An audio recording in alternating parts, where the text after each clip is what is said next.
안녕하세요. 네. 저는 50세로 일남일녀를 두고 있습니다. 제가 이렇게 큰 용기를 내어 질문을 드리는 것은 가족관계에서 제가 어려움을 겪고 있기 때문입니다. 제 남편은 소위 남자들이 하는 놀이는 다 하고 논 사람입니다. 술, 도박, 여자를 다 했습니다. 그런 상황 때문인지 남편은 2000년부터는 조심스러운 마음으로 건강에 좋지 못하고 있습니다. 저는 그런 불안 상황 속에서 가정을 지키고 싶었고 아이들에게 상처를 주기 싫어서 나름대로 열심히 산다고 살았는데 작은 아이인 아들이 이번에 대학을 들어간 후 저에게 엄마는 왜 아빠하고 싸우며 살았느냐고 하면서 저에게 대들고 있습니다. 요즘은 아빠하고만 가깝게 이야기를 나누어 제가 소외를 당하고 있는 느낌입니다. 시어머니께서는 저에게 남편이 없으면 너만 고생이다 라고 말씀하시고 남편은 저에게 본인이 살아있는 것만으로도 감사하라고 얘기를 합니다. 아이는 며칠 전 저에게 엄마는 다른 애들을 키워봐야만 감사할 줄 안다고 말을 합니다. 가족들은 저에게 본인들에게 더 잘하려고는 합니다. 제가 이렇게 괴로워하는 걸 보면서 언니는 저에게 너희 가족은 너에게 감사한 마음이 없어서 그런 거니 저보고 집을 떠나서 한 1년쯤 외국이든 제주도든 가버리라고 말을 합니다. 저는 스님의 말씀을 인터넷을 통해서 보면서 깨달음과 격려와 위로를 많이 받고 있는 사람입니다. 그러면서 제가 요즘 가만히 생각을 하면서는 저희가 남편에게 잘하지 못해서 아들이 저에게 이러는 게 아닌가 싶어서 남편에게 잘하려고 노력도 하고 스님께서 가르쳐 주신 그런 주문을 외우면서도 살고 있습니다. 그런데 그래서 그런지 남편하고는 요즘 나쁘지 않게 잘 지내고 있습니다. 그런데 저는 남편이 저한테 그렇게 했던 것보다 아들이 저에게 섭섭하게 하는 게 너무 아들이 밉고 아들의 눈을 쳐다보기도 싫고 슬프고 외로운 마음이 듭니다. 저는 언니는 저보고 나가버리라고 하는데 사실은 그러고 싶은 마음도 없습니다. 제가 어떻게 제 마음을 다스려야 하는 것인지 남편에 대한 참회가 부족해서 그러는 것인지 제 마음이 괴롭습니다. 감사합니다. 네. 네, 뭐 개인 얘기긴 하지만 50대 여성의 다수가 겪는 비슷한 심정이 아니겠느냐 이렇게 생각이 듭니다. 이럴 때 이것저것 너무 따지지 말고 고개 들고 저 쳐다보세요. 이거 이럴저런 설명하면 너무 복잡해지니까 그냥 이럴 때 이렇게 생각했어요. 갱년기가 왔나 이렇게 생각합니다.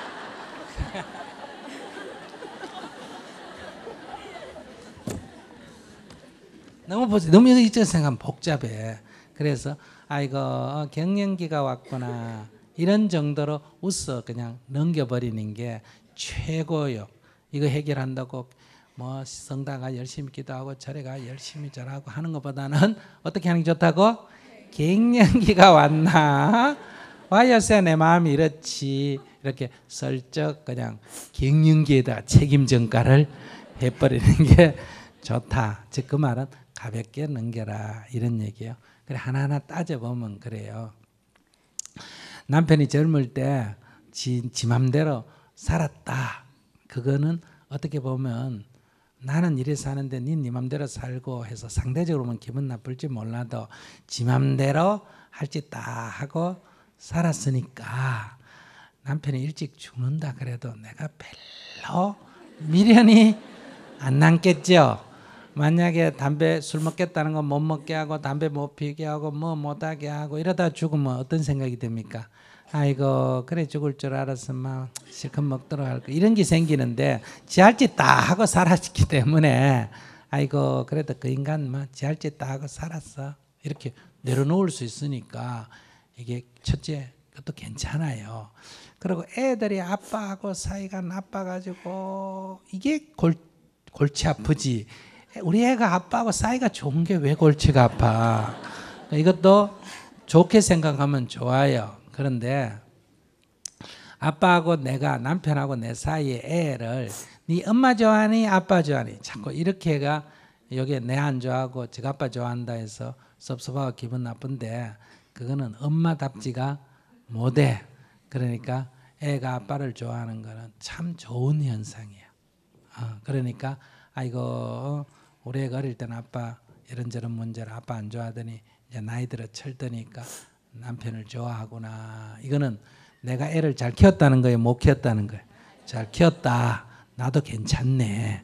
이렇게 생각할 수 있는 요인이다. 그런데 애가 엄마는 좋아하고 아빠 싫어하면 이거는 내가 잠깐 기분은 좋지만은 아이한테는 안 좋아요. 애를 잘못 키운 게 되는 거예요. 그래서 그것도 괜찮고, 그리고 누가 시어머니가 한 말도 딱 맞잖아. 자기 지금 남편 죽고 혼자 있어서 죽고 혼자 사는 뭐 미망인 소리 듣고 살아봐요. 그래도 아무것도 못해도 안 듣는 게 나아요. 그리고 남편 말도 맞네. 살아있는 것만해도 고맙게 여겨라. 맞아요, 그 말도.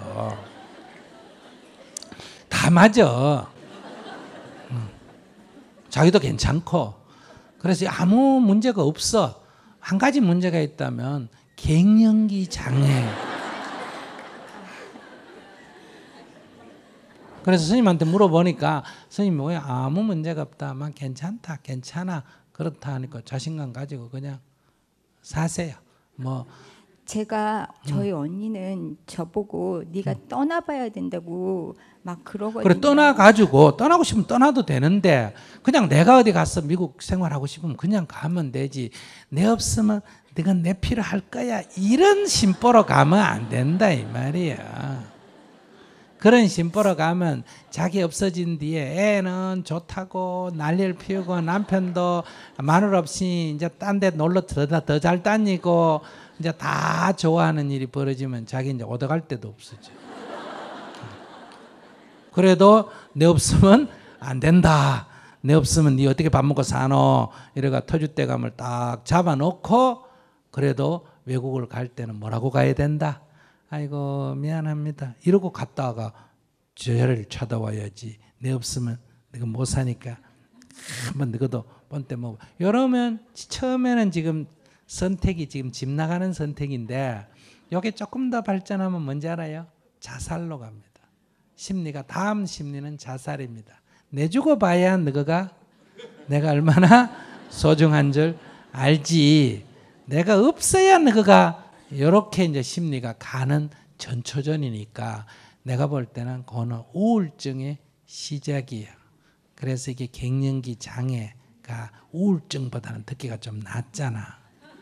그러니까 이거 병원에 가서 상담을 지금 하는 게 좋은 수준으로 이제 조금 더 되면 그러니까 요 지금 심리 상태가 이게 이런 게 이제 우울증이에요. 자기는 우울증 아니라 하지만 이게 우울증의 시작이에요. 무슨 말인지 아시겠어요? 아들에 대한 미운 마음이 드는 것을 아들에 대한 미운 마음은 아이고 우리 아들 착하다 이렇게 기도하라니까. 아이고 우리 아들 나도 우리 아들 착하다 그러면 나도 덩달아 좋아지는 거예요. 누가 잘 키웠다? 내가 키웠으니까. 그리고 애들이 커서 아버지 좋아하는 건 좋은 일이에요, 나쁜 일이에요? 좋은 일이에요. 편을 가르니까 나쁜 거예요. 그러면 아이가 아빠 좋아하는 게 내가 약간 밉상이고 내가 섭섭한 거는 근본은 아이 때문에 오는 게 아니라 내가 남편이 마음에 안 드니까 그 마음에 안 드는 인간을 이게 좋아하니까 기분이 나쁜 거예요. 그래서 아까 얘기한 대로 남편에 대한 참여를 하는 건 맞아요. 남편에 대해서 잘해주려고 하지 마.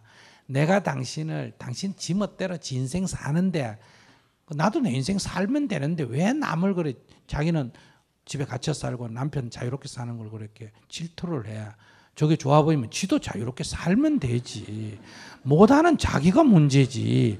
왜 하는 그 사람이 문제야. 그러니까 그건 자기가 잘못 생각한 거예요. 그래서 내가 생각을 잘못해서 당신 미워했어. 미안해. 이렇게 참여를 해야 되고 지금부터 잘해줄 필요가 없어요. 알았어요? 그러니까 그냥 밥하기 싫으면 뭐 한다? 안 하면 되고 외출하고 싶으면 뭐 하면 되고 그러니까 남을 원망하고 미워하지 마라 이 말이지. 자기 집에 있다고 남 집에 있어라 그러고 자기 뭐 집에서 밥 먹는다고 남 집에서 밥 먹으라 그러지 말라는 얘기예요. 자기도 하고 싶으면 뭐 하라는 거요. 그렇다 했다고 사람들이 불평하면 뭐라고 한다? 왜 니나고 나는 못하나 이러지 말고 죄송합니다 이러고 하고 싶으면 또 뭐해라? 해라. 그렇다 뭐라 그러면 죄송합니다 이러고 자유롭게 살아라 이거예요. 감사합니다.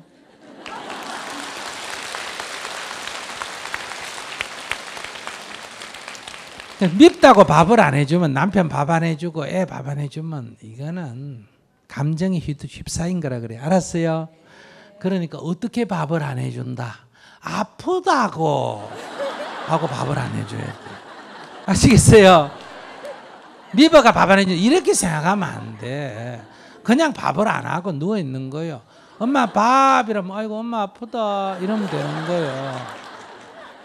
남편이 그래도 그래서 아이고 네가 좀 해가 주면 안 되나 이러면 되는 거예요. 아이고 당신 좀 해서 줘요 이러면 되는 거예요. 밉다고 안 하면 이게 자기가 잘못된 행동인데 이거는 괜찮아요. 아시겠어요? 그러려면 이제 한 끼 굶을 각오 해야 되나 안 해야 되나? 한 끼 굶을 각오를 해야 되고 도저히 배고프면 다 잔 뒤에 혼자 조용히 나와가 라면 끓여 먹고 자면 돼요. 그러니까 그런 거 갖고 다투고 뭐라고 하는 거는 그건 바보지 뭐. 이건 나쁜 거는 아닌데 조금 모질해는 거예요. 자기를 단돌이 해야 돼요. 남편한테 의지하고 있다가 남편 밖에 가고 자식한테 의지하고 애들 어린 거 돌보고 내 편 만들어 있다 애들 사춘기 대가 크고 지 머리 굵어져가 지 맘대로 나가고 하면 이 40대 후반 50대 초반 되면 그냥 외로워지고 나는 먹고 내가 사실 내가 뭐하고 살았나 이래가 거울 딱 보니까 젊을 땐 예뻤는데 주름살이 생기고 머리가 희끗희끗하고 그렇다고 지금 나가 직장 다니려니까 어때요? 지금 새삼스럽게 적응 젊을 땐 나도 한 가닥 했는데 하기도 어렵고 그러니까 내가 헛살았다 싶고 이런 게 오는 거예요. 이게 꼭 육체적으로만 오는 게 아니에요. 만약에 40에 결혼을 하면 50에 갱년기가 없습니다. 무슨 말인지 아시죠? 애 키우고 살기가 바빠가지고. 근데 이게 보통은 이제 20살에 결혼하면 이런 경험을 만도 되기 전에 느끼고 보통은 이제 25 이렇게 결혼해가 하니까 애들이 내 곁을 떠날 때가 얼마쯤 돼요? 40대 후반, 50대 초반 이때 그러니까 이제 육체적으로도 그때 오지만은 그때 이제 이게 환경하고 겹쳐서 이게 증폭이 되는 거예요. 그래서 우울증도 심해지고 그러거든요. 그러니까 이런 사람들은 뭐 하면 좋다. 이게 다 한가해서 생긴 일이니까 아시겠어요? 애가 뭐 때문에 늙은 엄마하고 놀라 그랬어요. 젊은 여자하고 놀지. 참, 난 그거 보면 자기가 놀려면 왜 애 데리고 자꾸 놀라 그래? 지 남편하고 놀면 되지. 어떻게 생각해요? 그러니까 젊은 남자, 여자애는 젊은 남자하고 놀더라고. 젊은 남자애는 젊은 애들끼리 놀도록 하고 나는 심심하면 늙은 남자하고 놀면 되지. 근데 그것도 안 놀자고 재미가 없다 그러면 이제 명상도 하고 절에 와서 봉사도 하고 이 사회적인 꼭 돈벌이만이 아니에요. 이런 사회적인 유의미한 실천적 활동을 하면 얼마나 정신 건강에 좋은데 그렇게 하면 이 갱년기고 뭐고 없어요. 근데 이제 몸의 분비물이나 이런 것의 이상으로 이제 약간의 이렇게 폐경 오고 뭐고 이러면서 약간 위축되는 게 있거든요. 그럴 때 이제 이렇게 적극적인 어떤 활동을 하면 그런 거 금방 넘어가요.